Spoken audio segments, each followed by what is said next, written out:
The recipients for the 2021 Standard Bank Young Artist for Music is Cara Stacey and jazz maestro Vuma Levin. Cara is committed to contextualizing and preserving indigenous Southern African music and connecting it to different musical histories and sound forms, while Vuma is a guitarist whose compositions combine South African musical traditions with jazz, pop and electronics. He has lived and worked in Madrid, in Amsterdam, Basel and Johannesburg. We're now joined by both artists to share more on receiving a Standard Bank Young Artist Award. A very good morning to you two. Thank you so much for joining us. Welcome to Morning Live. Thank you so much. Good to have you on the show. Cara, let me start with you. What does it mean to you personally to be crowned the Standard Bank Young Artist Award winner for 2021? It's amazing. I'm still kind of in shock, even though we've known for a while. It's really amazing, especially considering the people who've had the award in the past and my other colleagues from the other arts who have it this year. It's a real privilege. Yeah, and Vuma, for you, how does that make you feel? And I suppose it's a validation for your career, isn't it?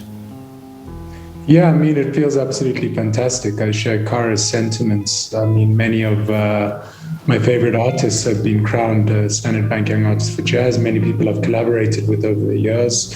And as I've outlined in other interviews, my first professional experience was really around the Standard Bank sort of concert and festival series. So this really feels like a full circle moment for me. And indeed, as you put it, a validation of my work. So I'm really happy and proud and honored to have been selected.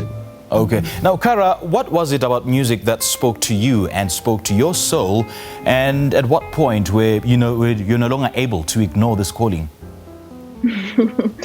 I was actually a reluctant music student as a child, so I definitely thought I was going to be a painter rather than a musician. But I think, as I got older, I really loved playing piano and listened to so much different music. I think by the time it was time to go to university, I knew that I had to study music and just see what happened. And boy, are we glad that you responded to that calling. Now, Vuma, just take us back to when you discovered your own love for the guitar, and who's responsible for fueling this love for this instrument? So I have quite a similar story to Cara in that I didn't know that I was going to be a musician. I was really studying to do other things, maybe in the harder human social sciences or hard sciences. And throughout my high school career, I played music and I sang and all of that, but it only became something really that I seriously considered doing when I had finished school, and that was after hearing the music of Johnny Ferry, who's a late South African guitar legend.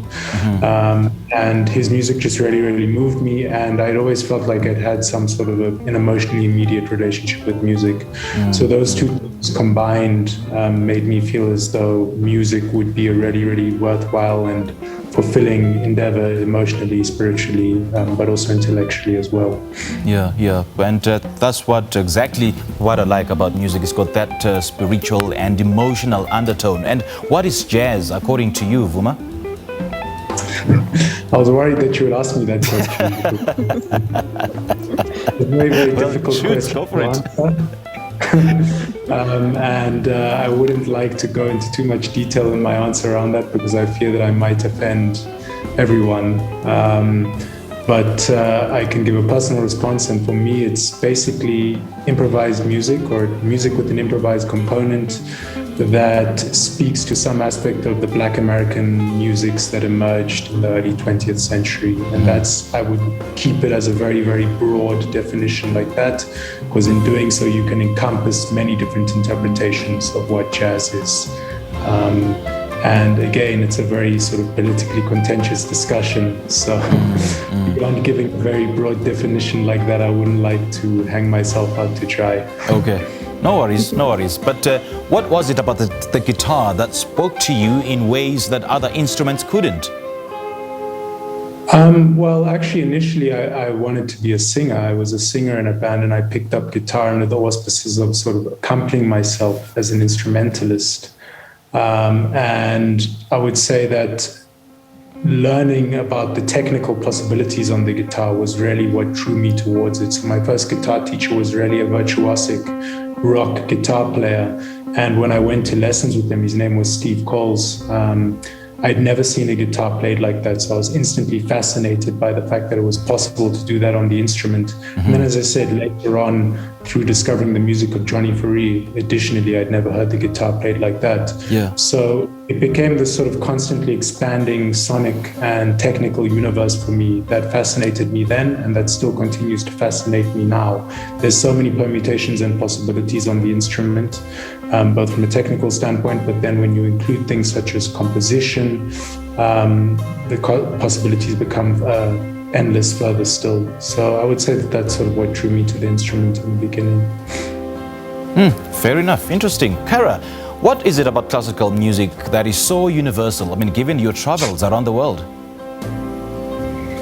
Well, I mean, I guess I work between lots of different styles of music, but my background obviously is I was trained as a classical pianist. Okay. I would say, I mean, it's, you know, music exists in different shapes and forms all around the world. Classical music, thanks to British colonialism and European colonialism, is in lots of different places. But I think what's interesting for me is people who write new music, whether it's scored, you know, written down, notated, or improvised, or you know, which is the best part of classical music. Kind of taps into that energy. You know, it's creativity. It's people who are really skilled at their craft, and they're expressing themselves through sounds.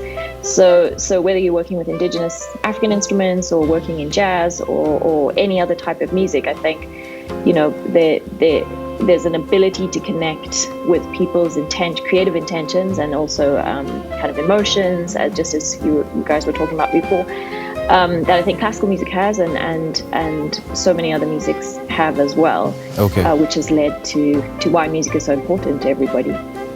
And, you know, it's quite interesting that you mentioned that. And I've been focusing on, you know, the evolution of music. So I'm not so sure whether that evolution applies to classical and as well as jazz music. So in your view, do you think that it has evolved over the years, or has it simply remained the same, only much better? Classical music... Vuma, you go first. Yeah, Cara, go first. Oh, okay.